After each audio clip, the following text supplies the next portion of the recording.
Avant de commencer cette histoire, prenez un instant pour vous abonner à cette chaîne. Cela vous permettra de ne rater aucune de nos prochaines histoires, tout aussi captivantes, pleines d'émotions et de rebondissements. Installez-vous confortablement, ouvrez votre cœur et laissez-vous emporter. Élise Martin avait 42 ans. Depuis son divorce, elle s'était consacrée presque entièrement à sa fille unique, Camille, une adolescente vive et brillante. Sa vie était réglée, presque monotone, travail, maison, un cercle restreint d'amis et bien sûr les préoccupations liées à l'éducation de sa fille. C'était une femme élégante, sans chercher à l'être. Elle avait ce charme discret qui se révélait dans son sourire doux et son regard profond. Mais sous cette apparence posée, elle cachait une solitude lourde, une sensation d'avoir mis de côté ses propres rêves pour ceux des autres. Un soir d'automne, le lycée de Camille organisa une réunion parents-professeurs. Élise s'y rendit, comme toujours, attentive et sérieuse. La salle était bruyante, remplie de parents impatients et de professeurs occupés. Mais au moment où elle entra, un détail changea tout. Assis derrière une table, un jeune homme leva la tête. Ses yeux sombres croisèrent les siens. Il s'appelait Julien Morel, le nouveau professeur de littérature. Julien n'avait pas plus de 35 ans. Grand, mince, avec un air à la fois passionné et réservé, il donnait l'impression d'être quelqu'un qui vivait à travers les livres, mais qui portait en lui une intensité silencieuse. Lorsqu'il prononça le nom de Camille, Élise s'approcha. Leur première poignée de main dura à peine une seconde de trop, assez pour troubler l'un comme l'autre. « Madame Martin, votre fille est une élève brillante, vraiment. Elle a une sensibilité particulière à l'écriture. » La voix de Julien était posée, chaleureuse, presque musicale. Élise répondit avec modestie, un léger sourire aux lèvres. Elle aime lire depuis toute petite, c'est ce qui la rapproche le plus de son père. Il y eut un silence court. Julien hocha la tête avec un regard compréhensif. Puis, il se mit à parler de Camille, de ses qualités, de son potentiel. Mais plus il parlait, plus Élise sentait que leurs yeux se cherchaient au-delà des mots. Cette soirée-là, Élise repartit troublée. Elle n'avait rien fait, rien dit de déplacé, et pourtant, quelque chose avait vibré en elle, comme une corde qu'on avait longtemps laissée muette. En montant dans sa voiture, elle pensa « C'est ridicule, il est professeur, il est plus jeune, et surtout, il est le professeur de ma fille. » Mais sur le chemin du retour, malgré toutes ses tentatives pour chasser cette impression, le souvenir du regard de Julien restait gravé dans son esprit. Ce n'était que le début d'une histoire qui allait bouleverser sa vie. Les jours passèrent après cette réunion. Élise croyait pouvoir oublier ce regard échangé. Avec Julien Morel. Elle se répétait qu'il ne s'agissait de rien, seulement d'une impression passagère. Pourtant, chaque fois que Camille parlait de son professeur de littérature avec enthousiasme, le cœur d'Élise se serrait sans qu'elle puisse l'expliquer. Camille, comme toujours, rentrait de l'école avec 1000 anecdotes. « Maman, tu sais ce que M. Morel nous a dit aujourd'hui? Qu'un seul livre peut changer une vie entière !» Élise souriait, amusée par la passion de sa fille. Mais au fond d'elle, ces paroles résonnaient étrangement. Un après-midi, après les cours, Élise reçut un message du lycée. Les parents pouvaient rencontrer les enseignants pour parler individuellement des progrès de leurs enfants. Elle hésita, mais finit par s'y rendre. La salle était vide, à part lui. Julien leva la tête en la voyant entrer et un sourire sincère illumina son visage. « Madame Martin, quelle agréable surprise !» Élise, un peu gênée, s'assit face à lui. « Je voulais juste m'assurer que Camille ne rencontre pas de difficultés. Elle parle beaucoup de vos cours. » Julien hocha la tête. « Votre fille a une imagination remarquable. Elle écrit avec une maturité étonnante pour son âge. » Puis, comme si la conversation avait pris un autre chemin, il ajouta « Et vous, vous lisez encore ?» Élise fut déstabilisée. Peu de gens lui posaient cette question. Elle haussa les épaules. « Avant, oui, j'adorais ça. Mais la vie, le travail, les responsabilités, j'ai laissé ce plaisir de côté. » Julien la regarda avec une intensité douce. « C'est dommage. La lecture, c'est une façon de rester vivant, même quand tout semble monotone. » Un silence flotta entre eux. Ce n'était plus une discussion entre un professeur et une mère d'élèves. C'était une rencontre de deux âmes, deux solitudes qui se reconnaissaient. Ce jour-là, ils parlèrent plus longtemps que prévu. D'abord de Camille, puis des livres qu'ils avaient lus dans leur jeunesse, des voyages qu'ils rêveraient de faire, de la manière dont la vie nous arrache parfois nos passions. Le temps s'était arrêté. Quand Élise sortit enfin de la salle, le soleil se couchait déjà, teintant le ciel de rouge et d'or. Elle marcha lentement vers sa voiture, le cœur battant. Elle se sentait légère, comme rajeunie. Le soir, en préparant le dîner, elle surprit son esprit à sourire sans raison. Elle se fâcha contre elle-même. « Arrête, Élise, c'est insensé, ce n'est qu'un professeur, rien de plus. » Mais la vérité était déjà en marche. Elle attendait avec impatience la prochaine occasion de croiser Julien. Et, comme si le destin s'amusait, l'occasion ne tarda pas à se présenter. L'automne avançait, et avec lui, les journées devenaient plus courtes, plus grises. Depuis plusieurs semaines, Élise et Julien avaient pris l'habitude d'échanger quelques mots après les cours. Toujours sous prétexte de parler de Camille, mais chacun savait au fond que ces conversations dépassaient largement le cadre scolaire. Un soir, la pluie tombait drue sur la petite ville. Élise venait de terminer son travail quand son téléphone vibra. Un message. C'était lui. « Je suis au café du coin, rue des Tilleuls, si vous avez un moment. » Élise hésita. Son cœur accéléra. Une part d'elle voulait ignorer ce message, rentrer chez elle, préparer le dîner comme d'habitude. Mais une autre, plus forte, brûlait d'envie de le rejoindre. Quelques minutes plus tard, elle poussait la porte du petit café. La chaleur de la pièce, les vitres embuées et l'odeur du café chaud la plongèrent dans une atmosphère intime. Julien était là, installé près de la fenêtre, un livre ouvert devant lui. Lorsqu'il la vit entrer, son visage s'illumina d'un sourire qui lui fit oublier la pluie et le froid. « Je ne savais pas si vous viendriez, » dit-il doucement. « Moi non plus, » répondit-elle, presque dans un souffle. Ils commandèrent 2 cafés. La conversation commença timidement, comme toujours. Camille, ses notes, un devoir à rendre. Mais très vite, les mots prirent une autre direction. Julien referma son livre, posa ses coudes sur la table et plongea son regard dans celui d'Élise. « Vous savez, c'est étrange. Depuis que je vous ai rencontré, je ne cesse de penser à vous. » Élise sentit son cœur bondir dans sa poitrine. Elle détourna les yeux vers la vitre ruisselante de pluie, essayant de cacher son trouble.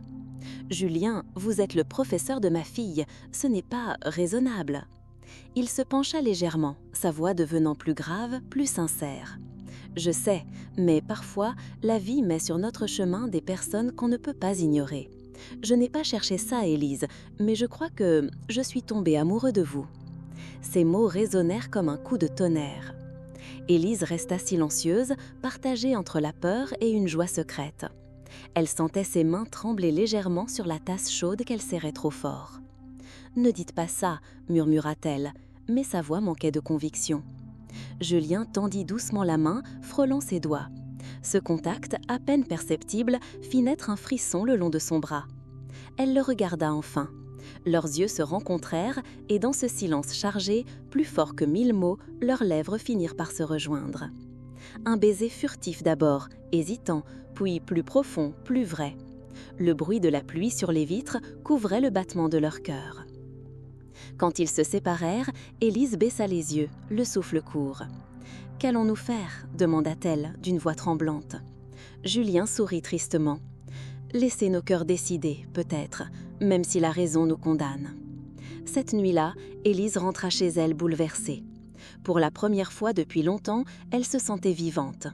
Mais elle savait aussi qu'elle venait de franchir une ligne qu'elle ne pourrait jamais effacer. Depuis ce soir pluvieux au café, tout avait changé. Élise et Julien savaient qu'ils avaient franchi une limite, et pourtant, aucun d'eux ne regrettait. Leur complicité, jusque-là cachée derrière des conversations anodines, s'était transformée en une passion discrète mais brûlante.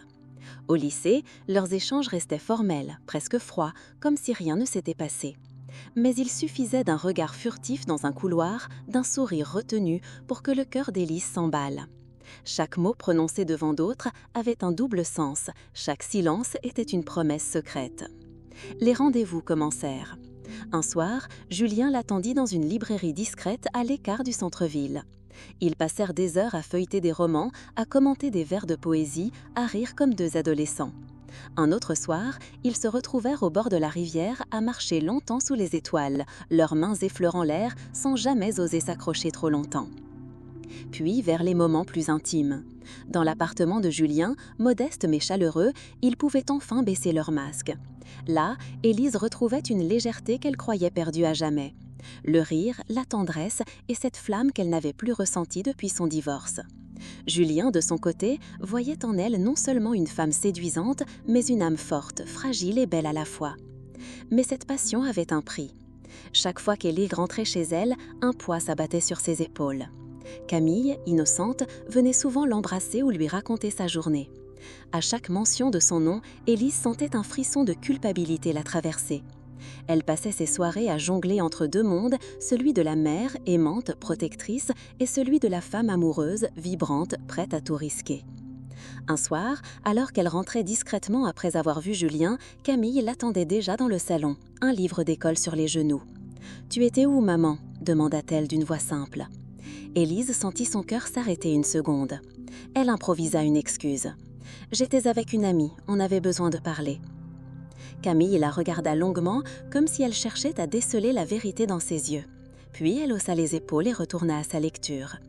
Élise monta dans sa chambre, mais ses mains tremblaient encore. Elle comprit ce soir-là qu'il jouait avec le feu. L'amour, aussi beau et puissant soit-il, devenait chaque jour plus dangereux. Et plus elle s'attachait à Julien, plus la peur de perdre sa fille grandissait en elle. Un soir, allongée dans son lit, incapable de trouver le sommeil, Élise pensa. Si Camille découvrait la vérité, si elle apprenait que je suis amoureuse de son professeur, pourrait-elle jamais me pardonner? Mais malgré cette peur, malgré les doutes, elle savait qu'elle ne pouvait plus revenir en arrière. Le secret était trop lourd et il finirait forcément par éclater. Le mois de décembre arriva avec son froid mordant et ses soirées plus longues. Pour Élise, chaque jour devenait un exercice d'équilibriste. Le matin, elle préparait Camille pour le lycée avec la tendresse habituelle d'une mère. Le soir, elle trouvait 1000 excuses pour s'échapper afin de retrouver Julien quelques heures, en secret. Leur amour, intense et fragile, la consumait peu à peu. Chaque sourire, chaque caresse, chaque mot murmuré dans l'ombre la rendait vivante, mais aussi prisonnière d'une peur grandissante. Car Camille, sans le savoir, commençait à remarquer des détails. Un parfum différent sur l'écharpe de sa mère, un sourire étrange au retour d'une sortie, des messages lus en cachette. L'adolescente, intuitive, sentait qu'un mystère planait. Un après-midi, tout bascula. Élise était dans la cuisine, téléphone à la main, un sourire doux accroché aux lèvres. Elle parlait à voix basse, presque en chuchotant. Mais Camille, qui venait de rentrer plus tôt du lycée, poussa la porte doucement et surprit quelques mots. « Oui, Julien, moi aussi. J'aimerais que ce moment ne finisse jamais. » Le prénom résonna comme une gifle. Camille resta figée, le cœur battant à tout rompre. Elle ne voulait pas y croire. Son professeur, sa mère, c'était impossible. Elle monta en trombe dans sa chambre, claquant la porte. Élise sursauta, comprenant trop tard qu'elle avait été entendue. Le soir, le silence régnait dans la maison. Au dîner, Camille ne toucha presque pas à son assiette. Ses yeux lançaient des éclairs. Enfin, elle explosa. « Alors c'est vrai, toi et lui, mon professeur, comment as-tu pu, maman ?» Élise sentit son monde s'effondrer. Elle tenta de garder son calme. « Camille, écoute-moi, ce n'est pas ce que tu crois. » Mais sa fille la coupa, les larmes aux yeux. « Pas ce que je crois, j'ai entendu, tu l'aimes, tu me trahis, maman. » Élise s'approcha, les mains tremblantes. « Oui, je l'aime, mais ça ne veut pas dire que je t'aime moins toi. Tu es ma fille, tu es toute ma vie.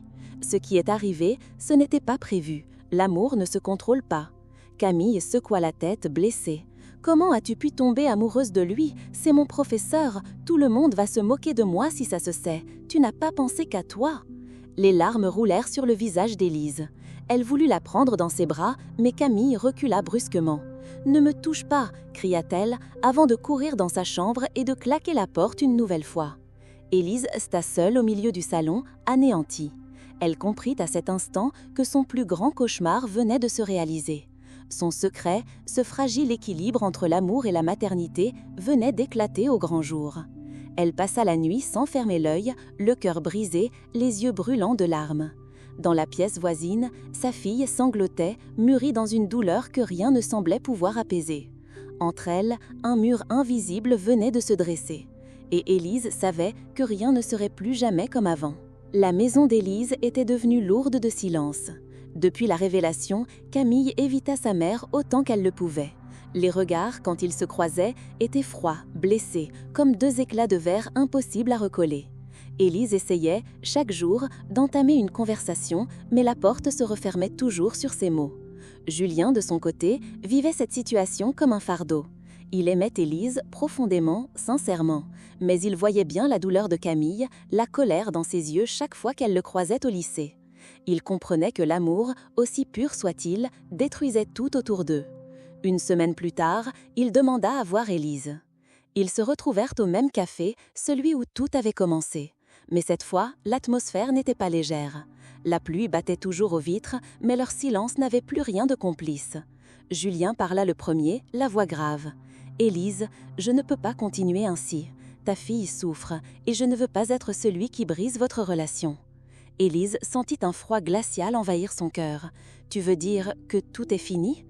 Il lui prit la main, ses yeux brillants d'émotion. « Pas parce que je ne t'aime pas, justement parce que je t'aime trop, assez pour comprendre que tu dois rester mère avant tout. » Elle secoua la tête, les larmes aux yeux. « Mais moi aussi je t'aime, je n'ai pas ressenti ça depuis des années. Tu m'as redonné la vie, Julien, comment veux-tu que je renonce ?»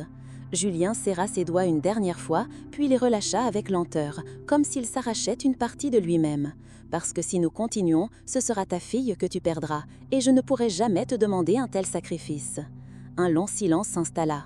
On n'entendait que le tic-tac d'une horloge et le martèlement régulier de la pluie. Élise baissa la tête, incapable de retenir ses sanglots. Elle savait qu'il avait raison. Elle savait que leur histoire, aussi belle soit-elle, était condamnée par les circonstances.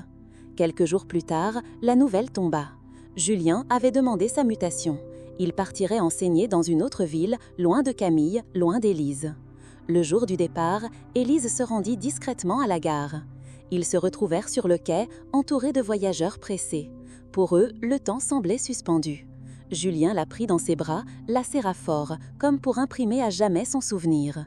Julien la murmura contre son oreille « Peut-être qu'un jour, dans une autre vie, nous aurons le droit de nous aimer sans peur ni secret. » Le train arriva et dans un souffle, il disparut. Élise resta seule sur le quai, les yeux embués, le cœur brisé, mais résolu. Ce soir-là, en rentrant, elle trouva Camille dans le salon.